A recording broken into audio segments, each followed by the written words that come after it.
투자자 입장에서 빠르고 정확한 시황을 전달드릴 최경진의 퀵시황입니다. 오늘 3,000포인트를 깼다가 다시 올라오긴 했지만 흐름이 좋아 보이진 않습니다. 어떠셨나요? 네, 오늘은 고속버스를 타고 여행을 가면 그 목적지에 도달하면 도달하기 전에 목적지에 거의 다 왔습니다 라고 하는 메시지가 나오거든요. 메시지는 나왔는데 아직도 목적지가 안 보이네요. 네.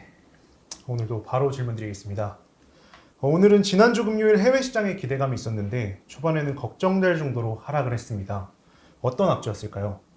네, 일단 뭐 금요일 날 유럽도 오르고 미국도 오르고 오늘 일본도 오르고 오늘 대만도 오른 것 같은데 중국도 그렇게 크게 빠지지 않았고, 네. 우리나라만 참 좀 안타까운 부분인데 9시 20분까지 외국인들이 선물을 계속 매도를 했어요. 제가 보는 게 선물 2분봉인데 음봉이 10개나 연달아서 이렇게 쭉쭉쭉쭉쭉.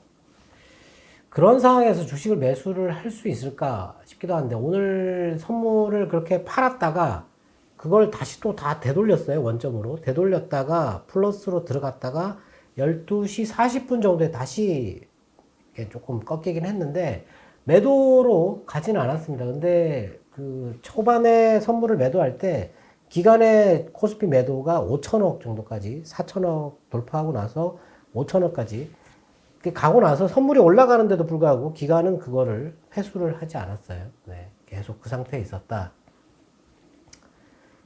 주범은 선물 매도인데 네, 결국에는 기관이 매수를 하지 않았기 때문에 뭐 이렇게 지수가 반등하는데 조금 제한이 있지 않았을까 싶은데 우리나라만의 악재가 있었느냐? 우리나라만의 악재는 없었던 것 같습니다. 그냥 헝다 문제였던 것 같은데 이거 왜 이 우리나라만 이렇게 민감하게 반응을 하는지 모르겠네요.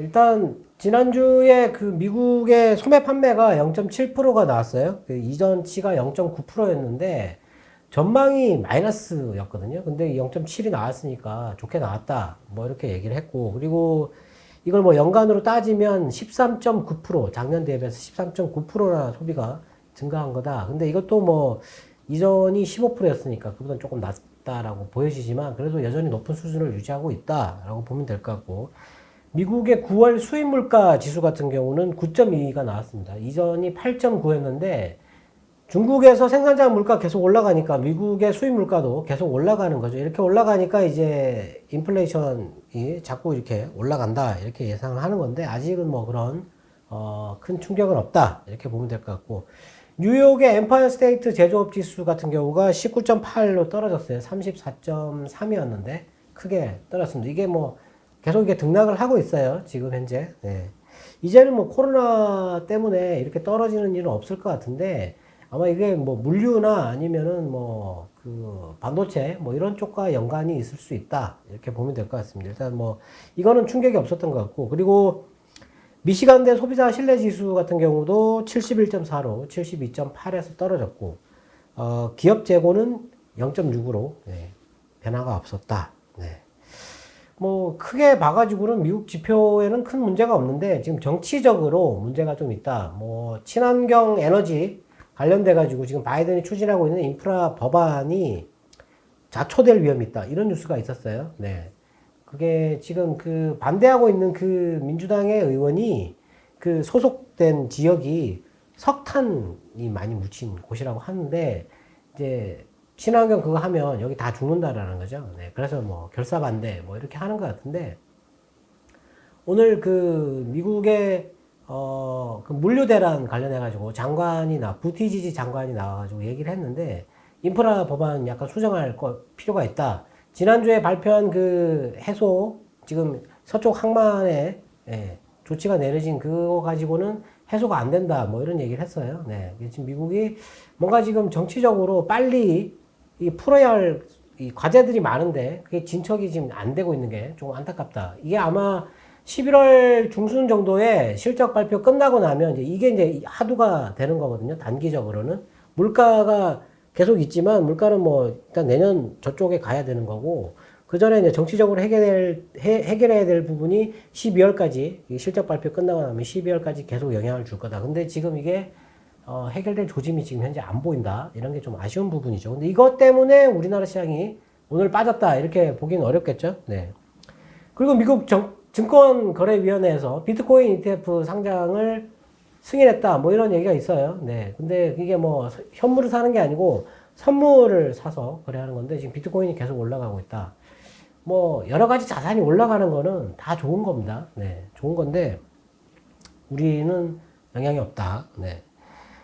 그리고 인민은행이 헝다 문제를 금융업에 확산되는 걸 통제할 수 있다 이런 얘기를 하긴 했는데 헝다가 홍콩에 있는 그 본사 건물을 매각을 하려고 했어요. 19억 달러 정도. 그게 뭐 가격으로 매각을 하려고 했는데 인수하려고 했던 그 부동산 업체가 인수를 취소를 했다. 예. 그래서 무산됐다라는 얘기인데 이제 그렇게 되면은 이제 사실상 헝다는 지금 이 부채를 상환하고 뭐 이렇게 할 만한 현금 마련에 실패하는 그런 가닥이지 않을까 싶습니다. 그러니까 거의 뭐, 이렇게 망해라고 이렇게 얘기하는 것 같아요. 23일 날 이제 기술적 디폴트가 발생하는 건데, 그게 이제 토요일이죠? 네, 토요일. 네. 그것 때문에 빠진다. 네. 좀 아쉽습니다. 네. 뭐 이런 거에서 좀 벗어나야 되는데 우리나라는 뭐 한 3일 기관이 사고 파는 거죠. 이번 주는 사실 뭐 기관이 팔 수도 있어요. 네. 뭐 헝다 문제도 있고 하니까 이제 차익 실현해야죠. 네. 근데 지금 미국 시장이나 이런 거 보면 거의 9월 달 고점에 거의 근접해 가고 있어요. 나스닥도 이제 거의 한 3% 정도만 더 올라가면 되는데 우리나라만 그때가 3,200포인트였는데 지금 이제 3,000포인트입니다. 네. 많이 빠진 게 반등이 어렵다. 네, 주식도 마찬가지고 지수도 마찬가지고 그렇습니다. 중국의 성장률이 좋지 않습니다. 좀 전에 말씀처럼 인민은행이 헝다 문제를 통제할 수 있다고 그렇게 말을 했는데 헝다 영향을 걱정해야 할까요? 헝다를 걱정해야 되는 건 아니고 헝다가 이제 거의 디폴트라고 제가 보기엔 디폴트라고 거의 뭐 시장에 다 알려졌다고 생각되는데 오늘 중국의 부동산에 관련된 뉴스가 하나 있었는데 그게 뭐 영국하고 독일 쪽에서 이렇게 뭐 나온 얘기인데요. 지금 중국의 미분양 아파트가 3천만 채. 예, 미분양 아파트가 3천만 채. 보통 이게 이제 완공되기 전에 다 완판이 되는데 지금 현재 미분양된 게 3천만 채. 그리고 빈집이 1억 채라는 거죠. 빈집이 1억 채.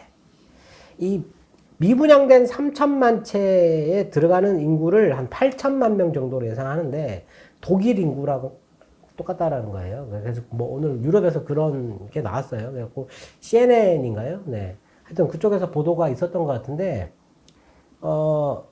이런 뉴스 나오면 부동산 터지기 직전이라고 보는 거거든요. 예. 근데 미국에서 그때 금융위기 터질 때도 이게 그 빈집, 완전히 그 사람도 살지 않고 비어져 있는 상태가 오래된 집을 담보로 대출을 100% 이상 해줬거든요. 네. 그거 하고 나서 1년 뒤에 터졌어요. 네. 그래서 뭐 중국도 뭐 그 정도 기간이 더 걸리지 않을까. 근데 인민은행 쪽에서는 중국 그 정부 당국자들은 안정적인 그 흐름을 보이고 있다. 뭐 이런 얘기를 했어요. 네. CNN이 그렇게 보도하면서 말미에 뭐 중국에서는 뭐 안정적인 흐름을 보이고 있다라고 얘기하고 있다. 이렇게 얘기를 했거든요. 네. 뭐 그런 게 악재이긴 한데 그게 오늘 시장의 하락 요인은 아닌 것 같은데 헝다를 언제까지 이렇게 걱정을 할 건가? 네.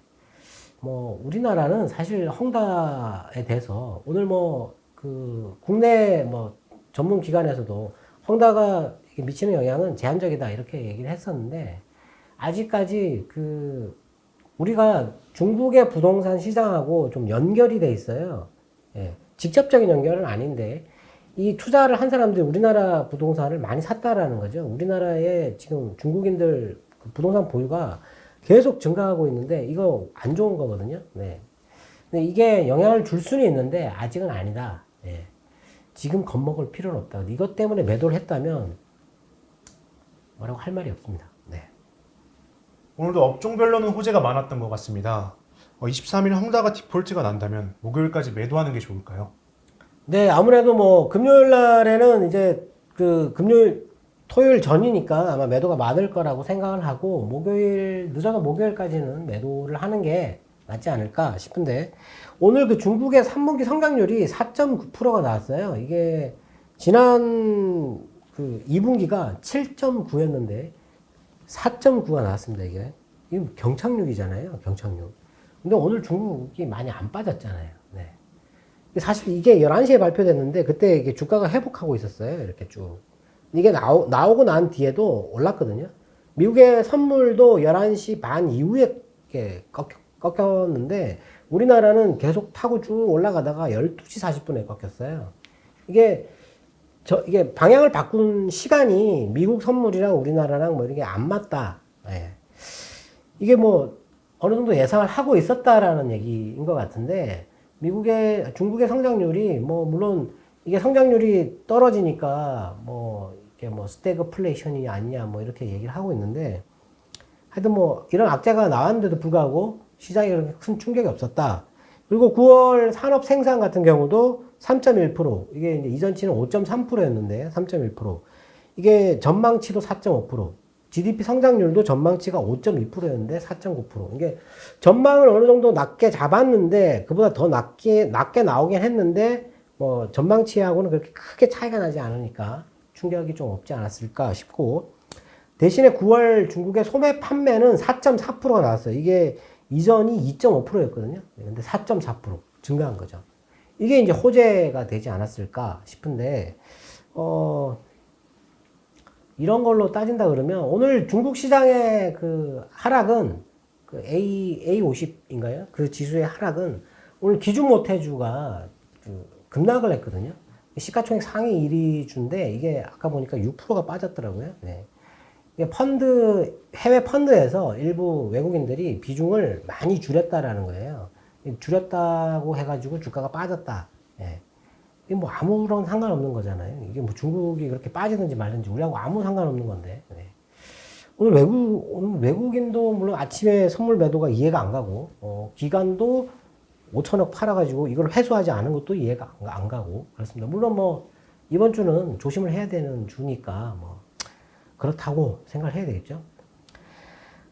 일단 오늘 뭐 업종별로 여러 가지 뉴스가 있었는데 지금 비철금속 가격이 계속 올라가고 있어요. 이게 합금 그 재료들이 올라가고 있는데 구리가 지금 많이 오른 상태에 아연, 주석, 니켈 이런 것들이 따라서 올라가고 있고, 알루미늄 같은 경우도 지금 네덜란드에 지금 전기가 부족해가지고 그쪽에 알루미늄 회사 하나가 공장을 가동 중단한다고, 연말까지 가동 중단한다고 그랬는데 알루미늄도 아마 이게 계속 가격이 고공행진을 할 거다 뭐 이런 얘기가 있습니다. 그래서 오늘 뭐 금속 관련된 주식들이 올랐어요. 비철금속 관련된 주들이. 제가 보기에는 뭐 이런 쪽도 지금 계속 투자를 해볼 만한 것 같고, 그리고 페이스북이 유럽에 그 메타버스 관련해 가지고 10,000명 정도를 채용하겠다.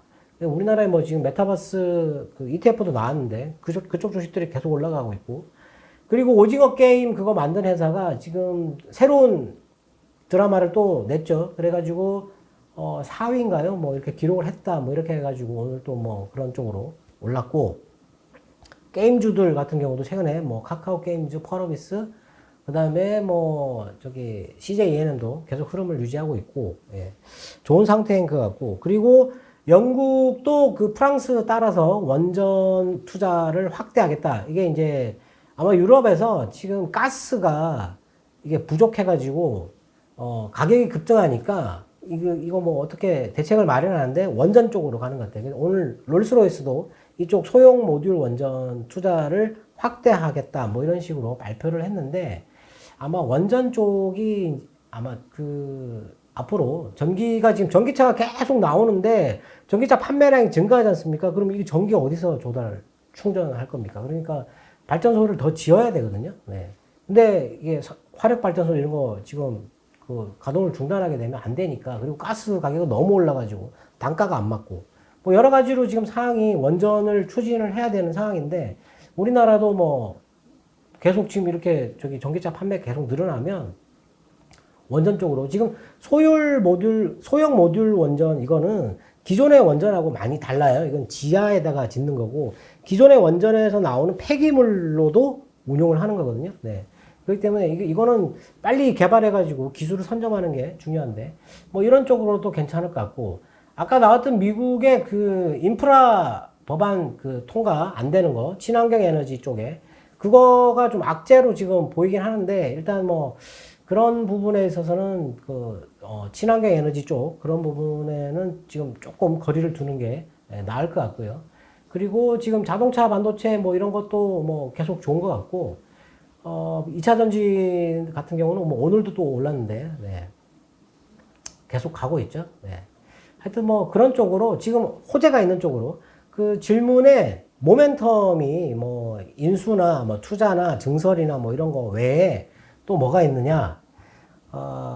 오늘 또 그런 뉴스가 하나 있었는데, 금량이라는 회사가 있어요. 수산화 리튬을 만드는 회사인데 그 분리해내는 기술을 갖고 있어요. 이게 부산 회사라서 부산일보에 뉴스가 나왔는데 나중에 다른 언론사에서 또 나왔는데 그게 이제 그 어떤 기술을 개발했다.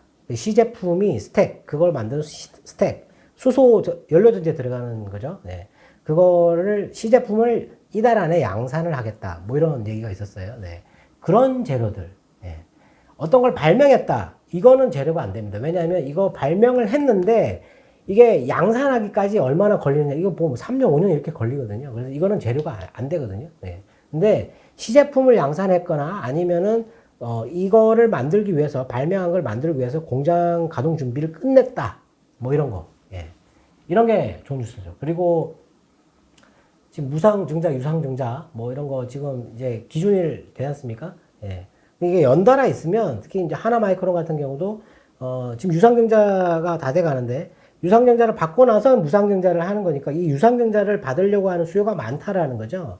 그러면, 최대한 이거 유상증자를 받아야 돼요. 물량을. 많이 받아가지고, 그 다음에 이거를 바로 권리락 되고 나서 이제 팔아버리는 거죠. 팔고 나서, 무상증자 되기 전에 다시 사면 되는데, 보통 지금 그 유상증자 발행 가격을 아직 정하고 있지는 않은데, 보통 현재가의 20% 이상 이게 디스카운트를 해주거든요. 할인을 해주기 때문에, 여기서 사가지고 권리락 돼서 빠진다 해가지고, 그거만큼은 여기서 벌 수 있다는 거죠. 아니면 유상증자에서 신주인수권 받으니까 그거 나중에 매매할 때 팔면 그거 현재가랑 그 유상증자 발행가랑 차이 나는 거, 그 격차만큼 수익을 낼 수 있거든요. 네.